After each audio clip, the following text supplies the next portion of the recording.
दिल्ली की जनता कह रही है भाग केजरीवाल भाग, साबुन की शक्ल में बेटा तू तो निकला केवल झाग, भाग केजरीवाल भाग। हमने लगातार काम किए, यमुना पे भी हमने बहुत काम किया। आपको याद होगा कि बीच में पिछली मार्च में तो एलजी आ गए थे भागे भागे यमुना के आगे फोटो खिंचाने कि मैंने काम कर दिया देखो, क्योंकि काम चल रहा था। तो अब हमने ये स्वीकारा, हमारे नेता एक ऑनेस्ट नेता है जिन्होंने स्वीकारा ये काम अधूरा रह गया मेरा, अभी करना है। ऐसे थोड़ी कि मोदी जी की तरफ 15 लाख दूंगा, नहीं दिया तो नहीं दिया, 2 करोड़ रोजगार दूंगा, नहीं दिया तो नहीं दिया, कहा कि मैं सबकी आय दुगनी कर दूंगा, इन किसानों की आय दुगनी कर दूंगा, नहीं की तो नहीं की, 100 स्मार्ट सिटी बनाऊंगा, नहीं किया तो नहीं किया। टाइम खत्म हो गया, आपका टाइम खत्म हो गया है। लेकिन सुधांशु जी, इस पर आपका क्या कहना है कि यमुना का झाग किसका दाग, किसकी जिम्मेदारी है यमुना को साफ करना? जब से 21वीं सदी का पहला सूरज उगा है, हमारी सरकार तो कभी दिल्ली में रही नहीं है।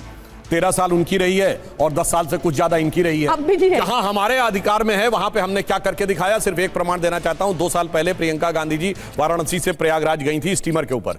अगर गंदगी दिखी होती तो सोशल मीडिया पे छवाए दिए होते।